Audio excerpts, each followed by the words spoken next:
I've been supporting the Christian mission in Myanmar through Stand By Me for many years, and with Glenn Chaplin I have been able to visit the Bible College and Christian Children's Home in Yangon on a number of occasions. Myanmar, formerly known as Burma, is a country in Southeast Asia. It is bordered by Bangladesh, India, China, Laos and Thailand. It has a population of over 54 million people, and Yangon is its largest city with over 5 million inhabitants, many of those living in slums due to lack of proper housing. 88% of the population of Myanmar are Buddhists. Only 6.2% of the population are Christian. When I last visited in 2018, a pastor I knew had left the Bible College feeling that God was calling him to mission in the slums of Yangon. Pastor Nek Lian Hup started a church in the slums of Dagon Saikan with 2 Buddhist families back in 2018. Glenn and I visited him there and were taken to a church in someone's home in the slums, 10 foot wide by 15 foot long.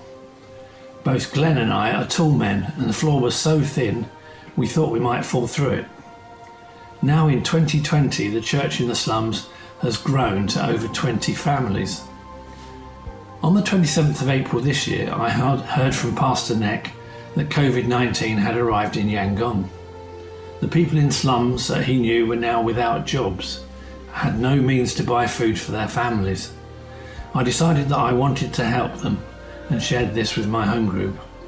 I was so grateful that members of the group agreed to help too, and we managed to be able to send the church some funds. Pastor Nek said they were able to buy enough food to support 15 families.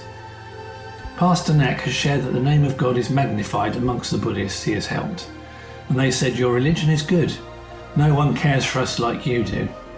The provision of food has opened doors for Pastor Nek to share the gospel with them in their houses. Praise the Lord.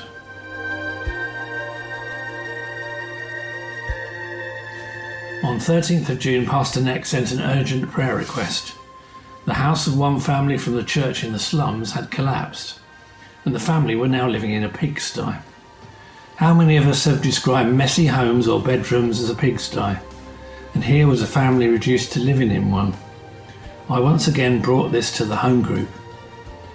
Tim Bratell offered to use the money he was raising from his sponsored swim across the Helford River to help the family get a new house. Kate Dinwoodie's daughter Alex decided to swim the Helford too, to raise some money. On the morning of June the 26th, Tim and Alex completed their sponsored swim across the Helford and back again. Some of our home group were there to cheer them on.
With some of the money raised, Pastor Nek and his church were able to build a new house for this family in 4 days.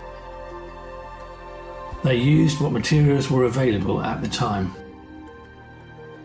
They are so grateful that God has provided through people on the other side of the world. Pastor Neck has shared that the house in which the church meets is too small for their growing congregation. He has asked for prayer for a new church building on the edge of the slum where he can continue to show God's love to the people, as well as set up a school for the slum children. Please could you remember Pastor Neck and the church in the slums in your prayers.